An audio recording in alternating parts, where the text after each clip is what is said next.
called me an OG of cigar blogging. I don't really look at myself that way. Stogie Guys, Stogie Review, Cigar Craig, those guys had been around, before I even started smoking. I mean, I remember going to Stogie Review and Stogie Guys and Cigar Obsession, and like those were places where I learned how to, purge a butane lighter or dock Stogie Fresh. I mean, that's, there's a guy that's a real OG. I remember sitting and watching Doc's videos of his Pro Cigar trips and the boxes he would get at the festival at the time. I had no idea what Pro Cigar was.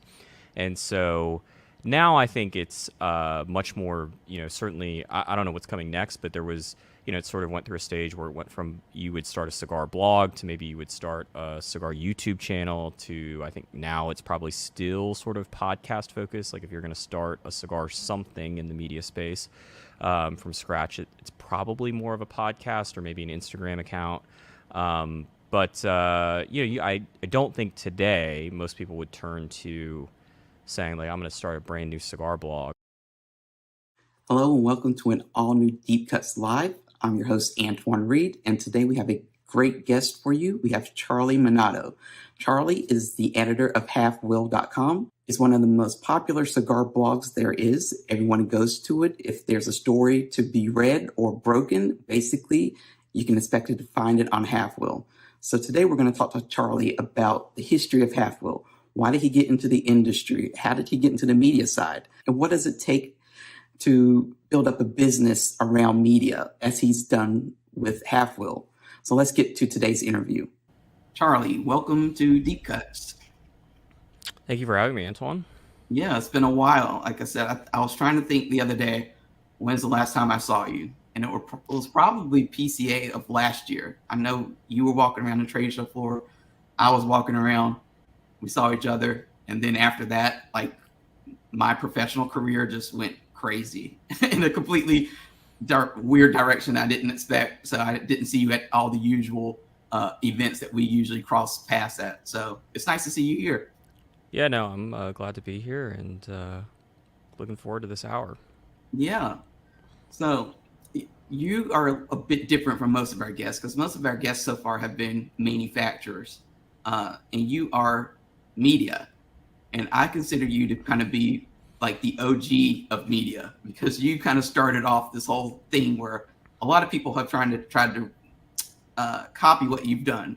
And I don't think they've done it successfully. So you have started like a news blog, if you call it a blog these days. Yep. I think blog is sort of a old term now, but kind of a news blog. You keep up with the industry, a lot of different things. Whenever something happens, basically it's either you or Cigar Aficionado that seems to kind of break the news. So pretty big figure in the media world. So I'm excited to have you on. And I told a few people this week who's going to be on it, and they were all excited because they're media people.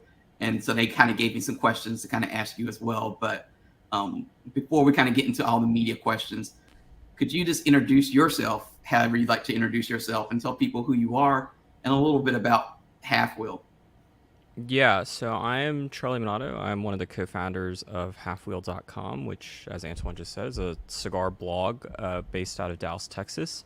Halfwheel was started it launched or went public January 1, 2012. Brooks Whittington and I started it in August of 2011, and we both had cigar blogs before that. Brooks's was called Smoking Stogie. Mine was called The Cigar Feed. And the blogs were... Brooks's blog was very different than most other cigar blogs at the time in that it focused on rare, hard-to-find, and pre-release cigars. And at that point in time, we were really starting to see just an avalanche of new cigars.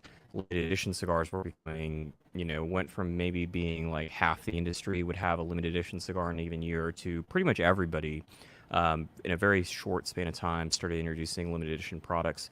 And certainly with a couple manufacturers in particular, Taiwahe and Viaje, that was becoming a thing. And so Brooks's blog was very interesting to someone like me who, I guess still is a cigar nerd, but, particularly at that time was really identifying it more as a cigar nerd than maybe as this is my occupation.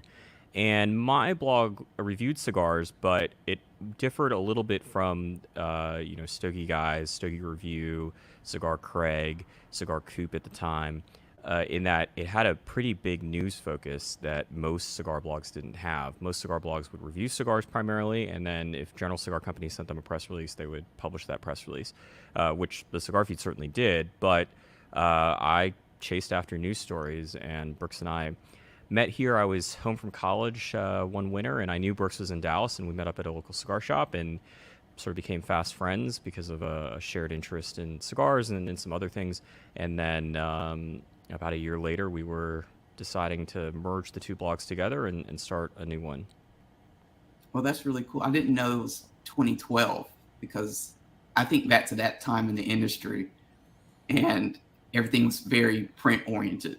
So the idea of having a blog, website news thing probably was new to people, because I know that when I came in 2010, people were still like I said, into magazines, Cigar Aficionado, Tobacconist Magazine, a couple other ones that were around at the time. So the idea of starting a blog probably back then was like,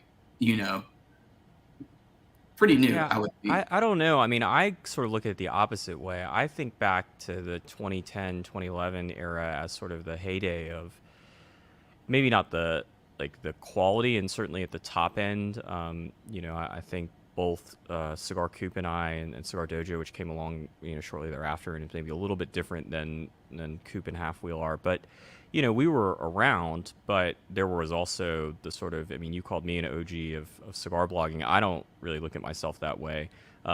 Stogie Guys, Stogie Review, Cigar Craig, those guys had been around, before I even started smoking. I mean, I remember going to Stogie Review and Stogie Guys and Cigar Obsession, and like those were places where I learned how to, purge a butane lighter or dock Stogie Fresh. I mean, that's, there's a guy that's a real OG. I remember sitting and watching Doc's videos of his Pro Cigar trips and the boxes he would get at the festival. At the time, I had no idea what Pro Cigar was.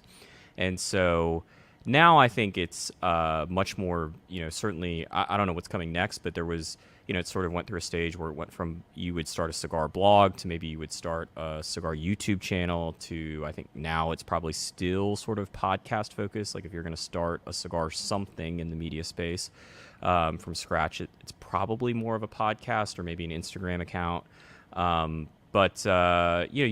don't think today most people would turn to saying like I'm going to start a brand new cigar blog, and I think there's a number of reasons why. There's other mediums that are more popular in general, and also with cigars, and I also think some of it's a bit of a testament to the media that's around today is doing a much better job than it was in 2010. I mean, I always sort of think about like if Halfwheel didn't exist and I was, I guess, whatever it is, 12 years younger, like would I be wanting to start Halfwheel right now in a world where the rest of the cigar media is really sort of on top of it?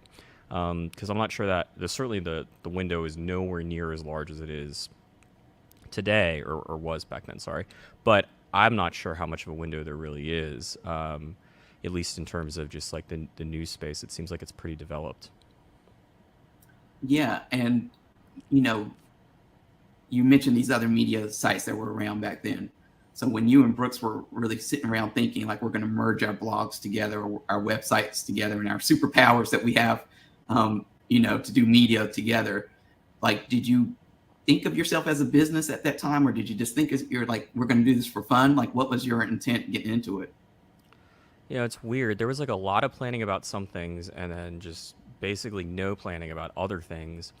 And like it was a business from day one. Brooks and I both put in, I don't know how much money, not much, but we both put in a little bit of money to start it because we needed to buy the domain name and we needed to, create a hosting account and we needed to do some other things. Brooks was always told people that like I had some sort of long-term plan that this was going to become a full-time thing for both of us, and that's definitely not true. I think at the time I was still planning on going to law school when I finished up college. It, I think for a number of reasons, it got larger, but we did have a good understanding that we would be the sum of the parts would be greater, and that Brooks is a professional photographer. He back in the day, in the '90s, was a photographer for the local newspapers here, and then became sort of a pioneer in a very specific sort of high-end genre of wedding photography. He and his wife were one of the sort of original documentary wedding photographers. So the idea of photographing a wedding in the same way that a news photographer would, and he did that and was very successful. And then, sort of around 2008, 2009, between the financial collapse that took place then and also the rise of digital cameras, the wedding photography business really plummeted, from what I understand.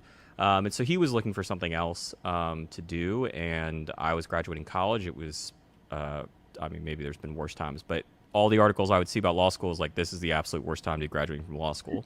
And so we sort of figured out if we could make it work. And even in 2013, when we were making those decisions, the idea that it would be here 10 years later and sort of, doing what we're doing, I'm not sure that either one of us had the utmost confidence that would be the case. Yeah, but like you said, here it is, 2023, and like I said, Halfwheel is up there. It's it's still going. It's still growing. It seems like. How has the news cycle kind of changed from back then when you first started to like what it is now? Like, has it changed any? Has things gotten better in terms of like coverage in the industry? Has things slowed down a little bit? Like, how has you know? Oh, yeah. I mean, it's definitely. I mean, I'm sure you can relate to this. Like in 2010, I remember I would call cigar company offices and tell them like, "Hey," but I remember calling John Gonzalez when he was at My Father and being like, "Hey, like, do you have any new products coming out at the IPCPR trade show?" And he's like, "Who are you?" And I'm like, "Yeah," that was perfectly fine. Like, there was Right. no reason as to why John Gonzalez should have known who I was.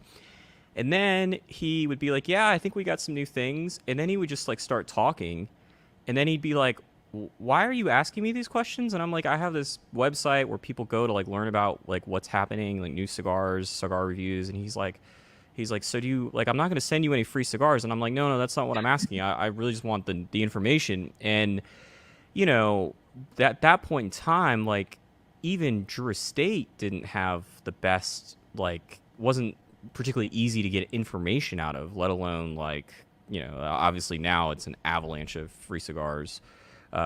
It seems like, although they have at least honored our request of not blowing up our office with UPS packages like they once did. But yeah, so that's changed a lot. It's gotten a lot better in the sense that not only do we not have to explain like why we want information, but most companies, I think, sort of make a attempt most of the time to try to get information about their new products out. Um, in terms of, I would say the other thing that's really changed is that there's also more than just one college student calling people asking about, new cigars. Certainly we have competition at Halfwheel in terms of writing about news stories, whether it be from Cigar Aficionado or Cigar Coop, or even somebody like Cigar Journal writes, I don't know, probably 10 to 15, 20 articles a week, but maybe not 20, but they're writing, I would say, about a dozen articles a week about cigar Mhm. news of some sorts. So that's changed. The regulatory thing, I mean, that I think Halfwheel can take credit that no one has covered cigar regulation like Halfwheel has. That was just not happening in 2010. Cigar Aficionado would do a good job if it was New York related, but other than that, maybe California. But if there was something happening in Minnesota, they were not likely to write about it. And certainly Halfwheel's coverage of local towns and counties, all that work that Patrick Legreed spearheaded for many, many years for us, whether it was Tobacco 21 or smoking bans and things like that, that's changed. I don't know if it's necessarily gotten any worse. And then there's a lot more news. Maybe it slowed down from a peak in like 2016, 2017, but in 2010 there were probably 40% of the amount of new cigars that were coming out this year is what was happening in 2010. So that's changed a lot. So from what you just said, I'm wondering how many stories, just fall in your lap as opposed to you having to actually, reach out to these companies and say what's going on at your company or how many new releases do you have coming out, or like how much work do you have to put into it? Because I don't know if a lot of people understand, you know, your hustle or how much work Yeah. goes into like actually getting, news to put on the half wheel. Yeah, I mean, a lot. I would say that it's probably a little bit more than half or things that are sent to us by the company directly. But, there's also, particularly this time of year with the PCA trade show coming up in July, we're sending out between Patrick Brooks and I, last week we probably sent out 250 emails, texts, phone calls to basically every company that we think is going to be an exhibitor there. And, you know, not all of those phone calls or emails are lead to anything that we end up writing about. Some of them don't get answered. Sometimes the company doesn't have anything new, or sometimes they're just like, "Hey, give me another 3 weeks." So, um, it certainly is not just us sitting around clicking refresh on the email inbox and just waiting for the press release to show up. And then, as you very well know, like the press release shows up, and sometimes there's not very much information in there, and there's a lot of key information missing, or there's confusing things in there. So it's not the hardest job in the world, but it does require constant attention. And if you're in the business of covering news and you hope to do it in a timely manner, it's a 365 and a quarter days per year type of thing. Yeah, because what I appreciate about Half Wheel is that you all, like I said, get to break a lot of news, but it's probably because you all do that outreach a lot better than a lot of media sources out there. Like a lot of media, like you could tell from when a press release drops from anyone, then like 30 minutes later, you have like this flood of the same press release getting this like repurposed or copy pasted, and it's out there. But you all, like I said, to me, feel a little bit different in that you get to break that news to people because you probably have done the work to reach out to people. So I think that's a good lesson for a lot of the media who are watching this to kind of understand that, if you want to, break the stories and you want to do it, it takes a little bit of work to get those stories. Yeah, I mean, we're very fortunate in the sense that this is a business, this is a full time job for us, and so we have resources that the cigar blog that somebody's running because they just really like cigars and they like to write and they like to review cigars. Like it's the same game, but the rules are very very different, and I don't I try never to take that for granted because I do understand that there are a lot of people who are working a day job and would love to have the job that we have here at Halfwheel, but just don't have the opportunity, and the chips haven't fallen their way yet. So um, there is an advantage to being able to do this 8 hours a day with multiple people, and have other resources that I certainly didn't have in 2010 when I was starting. With that information, how important was it for you early on to kind of build a team out? Because I think a lot of media people sometimes they think I can do this on my own, and there's other people who do want to do it with a team, but there's like not that real, that organization there. So how important was that, do you think, to Half Wheels like where it is today? I I think it's the most important thing that for Half Wheel's success. It's certainly the thing that I am the proudest about what we've done is that the last time we added a new writer for Half Wheel was March of 2012. We were 2.5 months or 3 months into it. Um, Patrick agreed. We were talking. We had other writers. We've had people leave Half Wheel, particularly in the 2011, 2012. Yeah, in the first year, um, yeah, I think we had other writers that we were paying and that were going to be part of it, and then they had other jobs and they left. But Patrick agreed. I remember talking with him in late 2011 and sort of signed the paperwork and got everything figured out in early parts of 2012. And then Brian Burt came on in March of 2012, and that's been it. And obviously Patrick still works in baseball and does PA announcing and some voice work because he's got other sort of work passions that he really enjoys doing beyond writing about cigars. And Brian Burt, who does not work for us full time, but he'll be at the trade show, and this will be his, I guess, 10th trade show, 11th trade show. I mean, he's been at every trade show that Half Wheel's been at, working for us. And so, having those people and that sort of the team that and the idea that it's just worked and that we still put up with each other and we're still excited to see each other, the few times a year that we get to do it. It's absolutely insane that it's kind of played out that way. So what's a typical day like for you? Yeah, it's Brooks Whittington shows up to the office earlier than I do. So he's usually here by, I would say, 9-ish. And then I'm certainly up before these days, at least. Certainly not in 2013. But nowadays, I'm up before 9 o'clock. And we'll occasionally do some work from home. And then we'll come in here sometime, trying to get here a little bit earlier these days. But 9:30 to 10, I'll usually be here.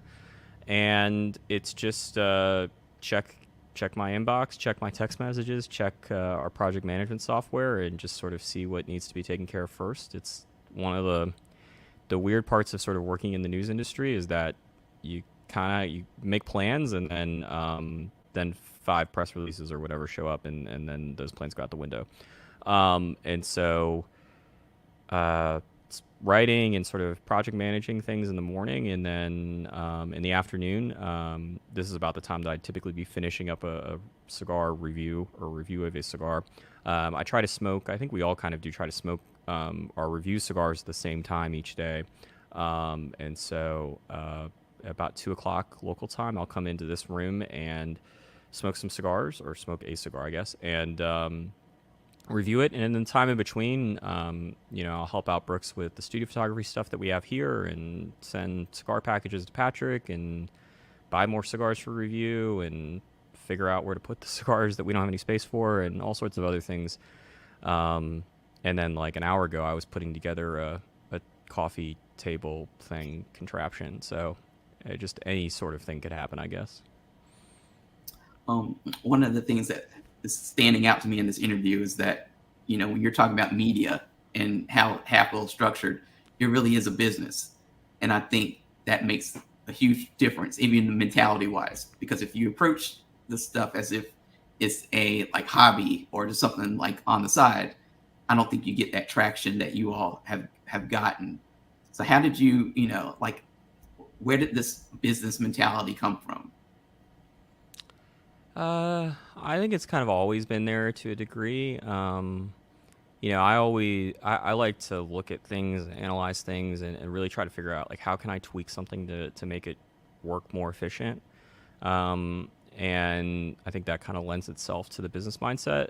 Truth be told, I think that like I haven't taken a single business class in my life. I don't think any of us on staff have. So that may be a glaring blind spot of ours, but there were some principles and decisions that we made really early on that have allowed us, or that have paid dividends as we've gone on. I mean, one thing that I think is very different than Halfwheel for pretty much any media, whether it's cigar media or anything else, is we've never discounted an advertising or an ad ever. And that was a decision that I sort of made in 2011 of like, we just sat here and we figured out how much money we needed to generate to basically sort of be able to buy cigars to review and maybe cut some of the cost, like cover some of the costs related to going to the trade show and a couple other things here and there.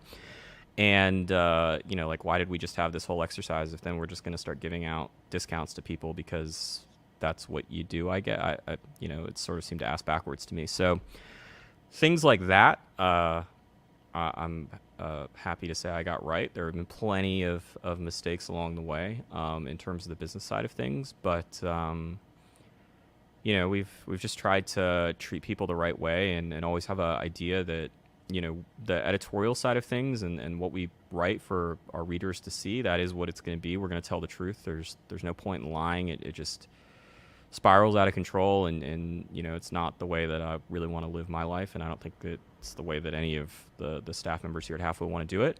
And on the business side of things, like, you got to understand we're just going to do what we're going to do on the editorial side, but we're going to try to be as professional as we can on the sort of advertising side. Obviously, it's a conflict of interest and all sorts of other things, and complicated at times because the advertisers that we have are the same companies that we write about, and that's not really any different than our competitors. But I think we've always tried to be upfront with them on the business side, and just one thing I've sort of implemented is trying to take things, not necessarily cigar companies, but when I'm buying towels or something, like the things, little things that I see from companies that I'm a customer of, I'm trying to implement at least some of that where we can with Halfwheel. And so just small tweaks, trying to get a little bit better every day. I liked what you said about the money part, because money is something that is very hard to talk about in any industry, I believe. It's very important. I know Ernesto Perez Carrillo, I think when he was on Deep Cuts back in 2020 during the pandemic, he was saying, like, what makes a business is that you make money. It's a profit. You can't just get away from that. You can't, it's just how it is. So I like that you're talking about money in terms of media, because I think that's where a lot of us media people, me included, sometimes struggle, because we're not money oriented always. Like, we're thinking about the story. How do you balance making money with, doing good journalism? Sometimes those things conflict. So it's definitely, I'm sure you've kind of learned a little bit better, like how to navigate this, because, to sustain, like you said, this business model that you all have going on that will allow you to travel and to, continue to, I'm sure Halfwheel itself takes some infrastructure, like technical wise, to keep it up and going. So kudos to you to that, because that's not easy. Thank you.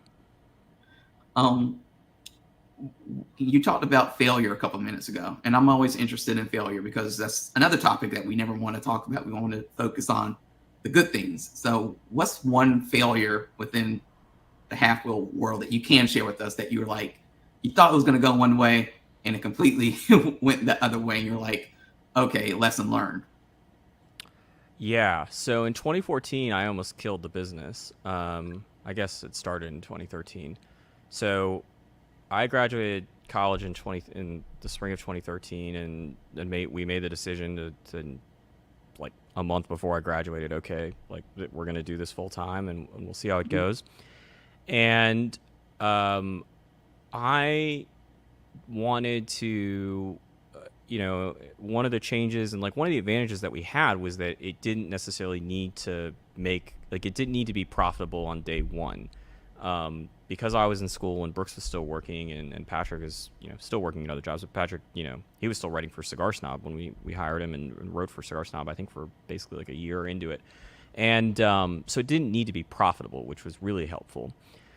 And as we were transitioning into this becoming something that was going to support people financially beyond just basically subsidizing their cigar habit, which was what it was in 2012, we needed to sell more advertising. And at the time, I mean, I'm sure there are still cigar blogs, but at the time, the idea of getting like thousands of dollars for an ad contract for a cigar blog was probably pretty foreign. I mean, I think that the Cigar Feed was was charging people more than $1,000 per year at that time, and Brooks was right around there with Smoking Stogie. But without knowing this officially, I don't think there was anyone that was getting $5,000 a year in advertising contracts. And so we needed to find ways to generate more money. And I was looking at the website and sort of how the ads were laid out, and said, like, because at the time it was more, the way you see ads today on Halfwheel is very different than what it was at that time. In 2012, when we first started, we just had sort of 8, not fixed ads, but there were, every time you load the page, you would get one ad from one of our 8 companies that had chosen to advertise in 2012. And in 2013, we expanded it. We still kept those ads, but we added a couple more. And at a certain point, it's like, we can't keep adding ads and ads and ads and ads. That's going to get super annoying. And so I had this idea which was how you see ads sold, particularly at that time on a lot of like larger websites like ESPN at the time, with their ESPN.com. This is how they would sell ads, at least as far as I could tell. They would sell the entirety of their ad space to one company or one advertiser on a daily basis. And so, from the advertiser's perspective, you can, the readers are going to focus on the content, or they're going to see your ads. They're never going to be distracted by your competitors' ads or anything else. And given that we're selling ads to people that are either cigar retailers or cigar companies for the most part, it seemed like a pretty good idea to say, okay, Drew Estate, you can advertise on Monday, and Altadas, you can advertise on Tuesday, and Bonita Smoke Shop, you can advertise on Wednesday. Well, I thought it was a great idea, and a couple of our advertisers seemed interested, like got it and liked it.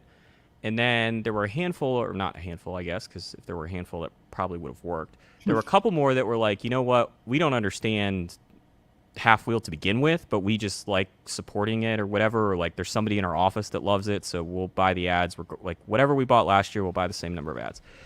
And then there was everybody else that was like, yeah, this is not what we want. And looking back on it, probably should have asked all of the current advertisers at the time what they thought of the idea before making the change, because turns out it was way too complex for some of them. And then also there were other advertisers that just hated the idea of not having the ad there every day. And some of our advertisers to this day are very adamant that one of the things that they want is they want to be able to show their ad daily to consumers because of the amount of times that it takes a consumer to sort of recognize most types of advertising, sort of like subliminally. So that was a pretty big failure. And I don't know, like 3 or 4 months into the year, when we had basically no money, we had to nuke that and try something else, which is kind of more similar to what exists today at Halfwheel. So I would say that's probably amongst the biggest failures. But you learn something from it. Learned a lot. Yeah. And unfortunately, and similar to sort of the idea that we didn't need to be profitable on day one, fortunately, making those mistakes then it just wasn't as much money. And the other thing that it did, which was something that had been told to me, we looked at having investors in Halfwheel, and I sat down with one before we made the decision before I graduated, before I made the decision to go full time. And he told me, he said, look, I'll give you money and like, I'll invest in this. And I'm sure that whether this works out or something else that you guys do, like, I'm sure I'll get my money back and then some. So, but you guys need to bootstrap. You need to suffer a little bit. Like, you are graduating from college, you're an adult, but not really. And you've had some success in some, admittedly weird areas.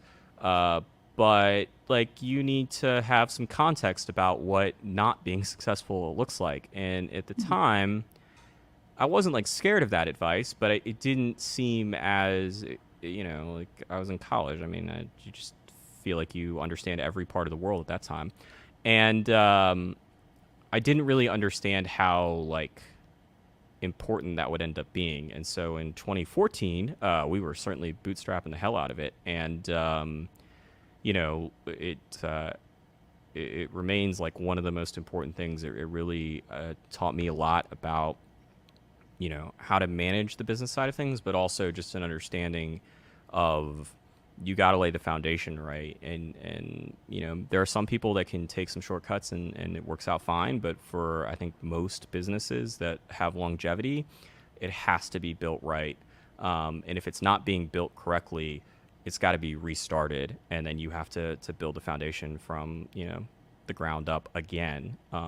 You don't want to be sort of operating on this mirage where that foundation's super shaky. Definitely. And I think another part of business also is, especially someone in your position as the editor of Halfwheel, you have to report on things in the media sometimes that are not, it's not pleasant. It's going to make some people mad. And I think some people kind of get scared of that because they do want to be liked. They don't want to make this advertiser or this company mad. But it's like they have to report on it. And it puts you in a weird position as a media person to not, report on everything. So how have you dealt with those not so pleasant moments where, as a journalist, you need to report on something, you need to put it out there, and it's going to ruffle feathers? How do you deal with that? Yeah, I mean, you try to do it sensitively under the idea that, like,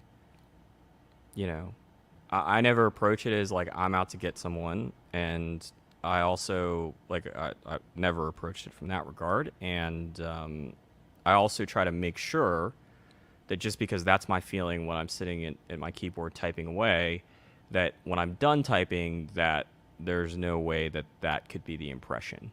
that there's no misleading there. That is just this is what happens. And look, I think that the internet is Halfwheel's an internet only business, so I think the internet's a great place for more than just Halfwheel. But like the internet's wonderful. There are some things that it's done to people and to society that aren't particularly great, and the echo chamber, where particularly at the larger internet corporations, where the algorithms are serving you content so that you can stay engaged, so they can serve you more ads or they can sell you more things or whatever. That part of it has created a weird sense where I think people are much more they pick sides instantaneously, and the content delivery, the amount of content there is, and how quickly you can see it, and the fact that you can now with iPhones have been ubiquitous for what 15 years now, but the fact that you can just pull it up anywhere is crazy, and it's created a world where I think a lot of people will look at something, they'll read something, they'll watch something, they'll listen to something, and they don't like how it's going, and then they'll close it and they'll move on to the next thing. And so I can't do anything about that. All I can do is say what I believe to be true and try to do it in a professional way. And I've never. I don't mean this to like take shots at other cigar media people, but like I did not start writing about cigars so that way I could be friends with cigar makers. It's a nice thing to have, long-term and developed relationships with these cigar makers. And it's great to be able to talk to them about things other than cigars. And it's nice that I don't have to call up John Gonzalez and have to explain to him 7 times who I am. Like, it's great that those things have changed. But I was never concerned about, like, I want to have all these cigar makers following me on Twitter. Like, that was just not part of the priority from day one. And I don't think it's the priority for really any of Halfwheel at any point that I've known the people that work here. Do you see, with you saying that, do you see some of the media or people who are coming into media, cigar media today, do you see that they are kind of taking on that, that task or that thing where they're trying to become, personalities, friends? They're trying to become, popular within a cigar community. Yeah, but I don't think that's unique today. I think that has happened for all of cigar media most likely, and will continue to happen. I think that particularly because the barrier to entry is just it's not what it was 30 years ago, where you needed to pay to get something printed, and then you needed to pay to get it shipped, and now you can start, as long as you have a phone and an internet connection, you can start a YouTube channel for free. Or you could start an Instagram account, or you could start, whatever. And I think a lot of the people that start cigar media, much like Brooks and myself, we're cigar smokers, sort of cigar nerds, and, we have what we think to be some talent somewhere, whether it's, writing or, videos or audio or whatever. And so, you just decide to take a shot at it. But I think a lot of people, they look at it as a way to be in the industry and to, they see the cigar, it's the cigar industry. Like it generally, you can find any day of the week, like somebody having a good time in the cigar industry and quote unquote work. And I think they see that and they think that it would be great. And, like it's great to go to, cigar factory. It's great to go to the trade show and see all the new products. But it's, I think that if your goal is to just be friends with, cigar makers, I think that generally speaking, that's probably, like, if that's the primary goal and that's what's motivating you more than anything else. I mean, I tend to think that most of those people have not been as successful as the cigar media entities that have been around and have large audiences. I think that the people that have been around and have developed audiences, I think for the most part, they've had, I think, much greater goals than just, the ones that are very self-centered about how many cigar makers can I have in my phone book or whatever. And it seems so easy to burn out in this industry, uh, especially media. I see over the years some media emerge and they're really hot for a period of time, and then they just kind of, I don't want to say flame out, but things like get so busy with life or whatever that it's just hard to sustain that same momentum. And then when they try to get back into it, it's not that, they're having to kind of almost start over. So how do you kind of keep that momentum going? Because you've kept it going, like I said, for a very long time. And I'm sure that there's some days where you're like, this again. And there's probably other days where you're Yeah. really excited about, yeah, like let's get it. Because I go through those phases. There's days where personally I'm just like, again. Yeah, I mean, once again, that's part of the privilege that we have at Halfwheel. Like, this is a job, and we get paid to Mhm. do this. And I think that changes it. There's a responsibility that I have to, our readers and to our staff and to our advertisers and to everyone else. Like, there's different responsibilities because there's an expectation with Halfwheel about what, if Halfwheel doesn't publish anything for 5 days, I think that there would be a lot of people wondering if something happened to one of us or our server or whatever. Um, that's very different than most people that have written about cigars or done podcasts about cigars. Um, the other part of it, though, is that I spend the minority of my day actually producing content. I spend very little of my day writing content. Um, a lot of it is spent just sort of managing the business and allowing Brooks and Patrick to be as efficient at their areas of expertise. And they're helpful in a lot of the business side of things or just sort of the operational side of things. And Patrick does editing of all of my reviews, and Brooks edits all the photographs, or the vast majority of the photographs. I guess all the photographs that we take, but the vast majority that you see on the site. And so uh, it's not like I think it would be very different. The burnout would be much, much greater if I was spending, say, 5 hours a day writing, um, and I'm not. And so I can find if there's a bit of burnout. The great thing is that particularly the writing, I can be like, hey Patrick, like, are you around to take care of this news story? And then I can go take out the trash and clean toilets and take my mind off of WordPress things. Hmm. um, in the course of Halfwheel's history, what story has stood out to you the most? Um, That's a good question.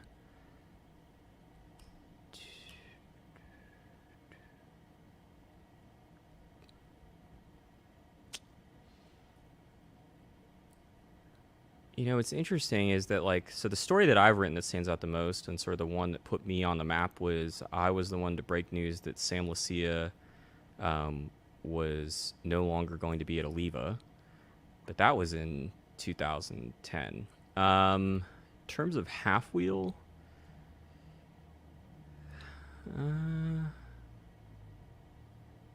uh, we've written a lot of CLE stories. I remember when Patrick found out that Krishna Rowe was coming back. That was in the early days of Halfwheel. I think that it may not be a singular story, but there are two things that stand out of like where it's been a lot of coverage about the same topic.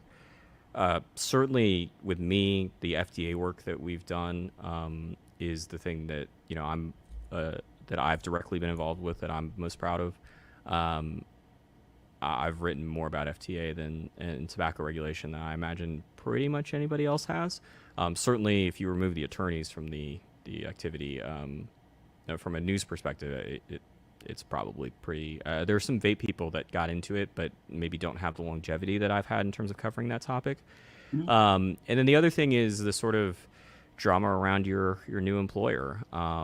Whether that was the rebranding from IPCR to PCA or when Altatis, Davidoff, Drew Estate in general announced they were going to pull out of the 2020 trade show.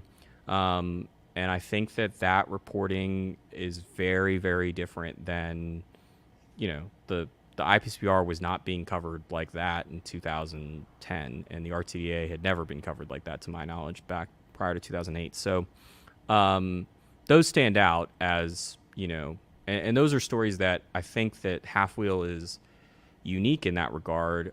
Certainly, other people write about some of that stuff, but we go in depth in a way that is so different, and that's part of that mantra that we had in the beginning of we want Halfwheel to be the cigar blog that we would read, and those types of in-depth industry reporting.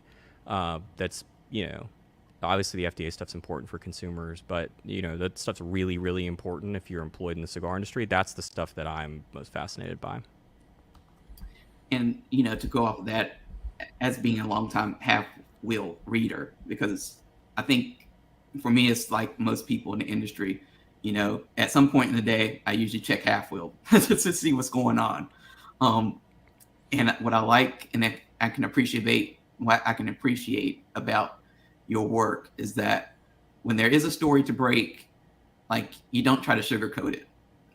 It is what it is. Like you just put it out there. And I think that's what gets some people riled up sometimes because they're used to, this kind of very delicate handling of stories, how they break it and trying to like, how do I say this without making this person upset? How do I say this without making this organization upset? So I think, the way you break stories, the way you decide to cover stories is pretty good. And the FDA stuff as well, because FDA stuff, in my now previous job, having to cover FDA stuff, it's not fun stuff to cover. It's pretty dry. And you kind of have to stick to whatever, the FDA has put out there to not give any interpretations, your own spin. So I know it's a very tightrope kind of situation to kind of cover that stuff so that you give people the exact kind of news and information that they need that's going to help them with their business. Yeah, I mean, I think, going back to that idea of like upsetting people, I mean, our obligation is to the truth more than anything else. And Mm-hmm. I think as long as we do that and do that to the best of our abilities, then yeah, like it's the internet. There are going to be people that aren't happy. And it's never the goal. It's never been like, hey, how many people can we piss off today? And particularly like how many cigar makers can we piss off? That's a terrible idea for somebody that's tasked with writing about these cigar companies. Like we need them to ultimately talk to us. We don't, I guess, need them. It is close to as necessary as it can be without it being necessary. But Mm-hmm. it is really, really problematic when a cigar company chooses to not talk to Halfwheel. It makes our job immensely more difficult, particularly in the idea that if our obligation is to the truth and we want to get things right, if a company says, we don't like how you covered us before, we're never going to respond to your emails anymore, like it makes it very, very difficult to get things correct. And, you know, we've had issues, fortunately, for the most part. People have been pretty understanding, and I think at this point our reputation is pretty well established. Within the industry that this isn't. We didn't just start doing this yesterday, and we have a long track record of calling balls and strikes like we see them. And for you, like what makes a good story? Like I'm sure when something, comes up, you kind of know what it is, you kind of know if you want to cover it or not, or how you want to cover it. So what makes a good story as opposed to what makes a story that maybe that you say that's not something that we're really interested in covering? I mean, look, the type of like journalism that we do is not the most avant-garde in the world. It's kind of some of the most basic. Like we're doing product coverage for the most part with news. Obviously, there's the regulation side, but it's not like we're doing investigative reporting for the Mm-hmm. most part. And I wouldn't describe Halfwheel as somebody that does an entity that does investigative reporting. There are times in which we've written articles or published articles where it's close to that. We also don't do like your former employer. You guys did a lot of profile writing. Like we don't do that either. Occasionally, we write something where it sort of mixes profile writing with something else, but that's just not our focus.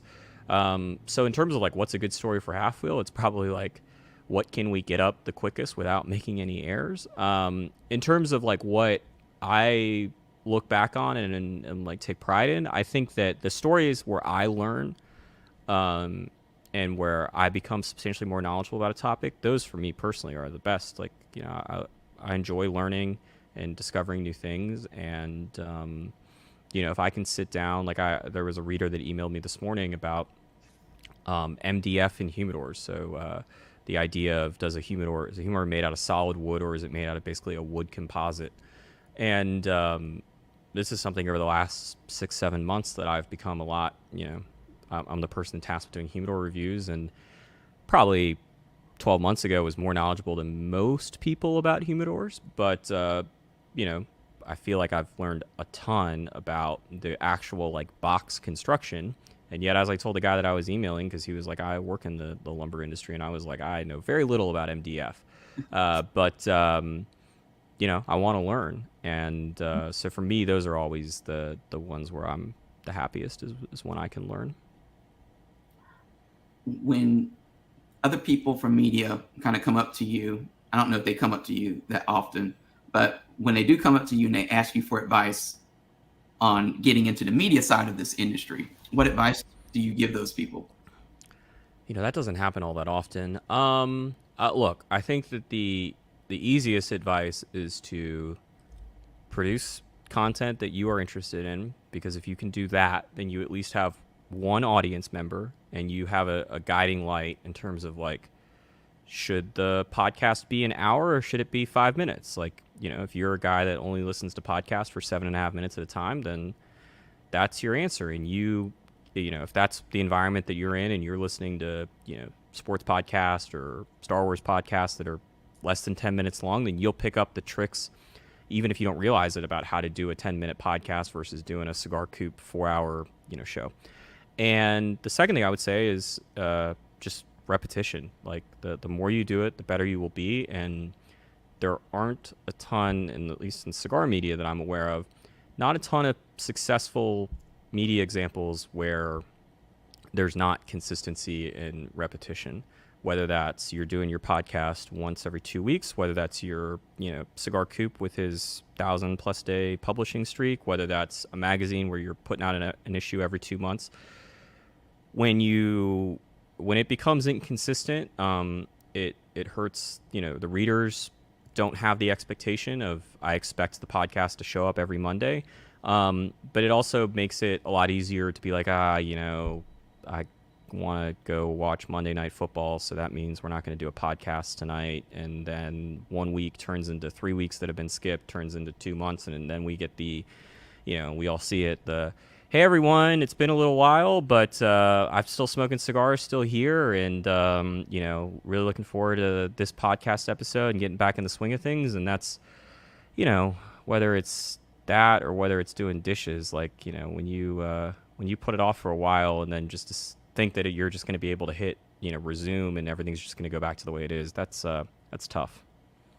Yeah, I always feel like one of my pet peeves is people who announce that they're going to take a social media break, because I'm like, why don't you just take the break and just come back whenever you feel like it and just pick up where you left off. So the same thing for podcasting. Like you said, the consistency is important, but if you come back and you make a big deal about, hey, I've been gone for like a year, I don't know if that's going to help your readers, but they're going to be like, okay, this isn't reliable. Like, I'm going to get when's the next time I'm going to get a podcast? Is it going to be next week? Is it going to be 2 weeks from now? And like you said, consistency in content creation, I think is key.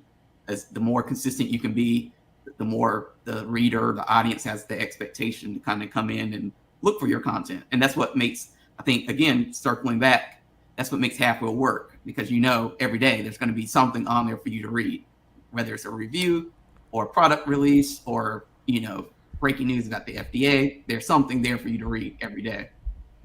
Yeah, we certainly try. And I think the other thing is, like, if you take 3 months off from doing it, that there is something to be said for the person that made the decision to take 3 months off. Like, what does that say about the activity? Was it because you were in the hospital for 3 months, or because your microphone wasn't working for 3 months? Like, what was the reason? Because if it was just like, oh, other things got in the way, then maybe you should readjust either the other priorities, or maybe it's time to rethink, the podcast or the YouTube channel or the cigar blog or whatever. Um, and I get it. Like, once again, it's a luxury for this to be a full time job that pays the bills. But as a hobby, I think I go in and out of hobbies all the time. But I think when you're trying to build an audience, it's very different than if you're trying to build a golf game. True. Um, usually I ask people, you know, what's ahead for their company. So for you though, for Halfwheel, um, when you kind of, I know, you may not be a long-term planner, but when you look at Halfwheel, like, what do you see in its future? Like, what do you see? Do you see it changing from the model it is now? Like, do you see it embracing more audio, more video stuff as that kind of takes up our way of consumption of information, or do you just see yourself as kind of sticking to the same model that you have now, which is keeping up this blog as being like the main course, and every now and then, like you said, like you do already, like having a video or audio thing that you pop in like during the trade show time or at the end of the year with the consensus. Yeah, I mean, I think it's going to be a lot more of the sort of what you've seen is what you're probably going to get in the future. We do have, I would say, a few. We've got a couple of sort of medium-sized projects that are on the horizon for the next 7 or 8 months, I guess. Mhm. Um, and but those are going to be, I would say more side projects than, there's not some redesign of Half Wheel in the works, anything like that. As I mentioned at the beginning, I'm really into looking at something and thinking about it and thinking about it some more and trying to find ways to make it more efficient or to make it better.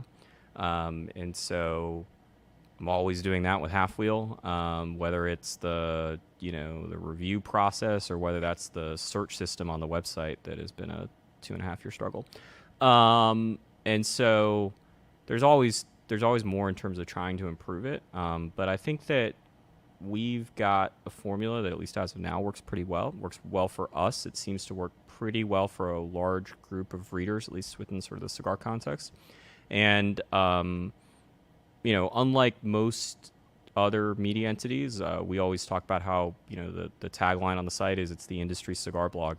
Our focus ultimately is trying to write for people that are employed in the cigar industry, with the understanding that the most passionate consumers, people like Brooks and I and Patrick, will find it and will become regular readers. And then for the people that are kind of the typical cigar smokers, just not the guy that's hanging out in the cigar shop 5 days a week, more the person who walks in the cigar shop a few times a year, maybe more over the summer when there's holiday, etc. Like, hopefully the technology end of things makes it so that our content will show up when they go searching to figure out whether this Oliva Serie V is a good cigar.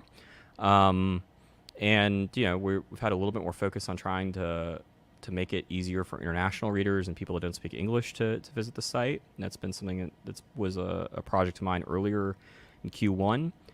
But no real big changes. Just trying to be a little bit better than we were yesterday. I think that's a good approach. And speaking of that, so the two questions I usually ask to close out the interview is, do you have a philosophy that you live by? Just trying to find happiness, like having a real conversation about like what makes me happy, um, and trying to sort of maximize that without it being destructive to other people. But understanding that, like, you know, my happiness is different than your happiness, is different than Brooks's happiness, and is also very different than what might be portrayed as happiness. I mean, last night we were at dinner and we were talking about how, like, if you, it's interesting because, I'm sure you're in a similar spot where, like, you've gotten to smoke a lot of the holy grail cigars for cigar nerds. You've been in it long enough, you know enough cigar makers, you've been to factories, like, you've gotten to see it. And it's so interesting to think that, like, 12 years ago, if I was at Drew Estate, I would walk in and been like, can I find a dirty rat Lancero with a pigtail and a covered foot and a barber pole, and just like, what's the rarest, craziest looking thing that's in there? And now it's like, if I were to walk into Drew Estate, it'd be like, I mean, I might still take a dirty rat because I still really do enjoy them. But 12 years ago, the answer would never be, let me have a Liga number 9 Parejo. And, that might be the answer today. If I was at Fuente 12 years ago, it would have been, let me get a Culebra, Opus, whatever. And now it's like, you know what? Don Carlos Robusto, is a fantastic cigar and might bring me more enjoyment. And so I think, taking that from cigars into sort of a broader picture, like, people don't need to, people should find happiness, and they should try to enjoy life for the limited amount of time that we're here. And, with the understanding of trying not to be destructive to other people, but it doesn't need to necessarily be the projection that I think we see a lot being told as sort of what success looks like and what happiness looks like. The final question for you for this part of the interview is, I want you to finish this sentence. Charlie Minato is present. Yeah, I mean, I just try to be present and pay attention to what's going on around me and what's going on inside of my head. great. For those people who are not watching this, can you tell people, websites and social media that they should go to in order to kind of engage with you, engage with Halfwheel, and everything else that you have going on? Yeah, so halfwheel.com is where you can find the work that we've been talking about. We're on Facebook, Instagram, Twitter, YouTube, all just whatever it is /Halfwheel. And yeah, I'm one of those people. I didn't announce I was taking a break from Twitter. I don't really use Facebook, but I was on Twitter for, I don't know, like 12 years every day.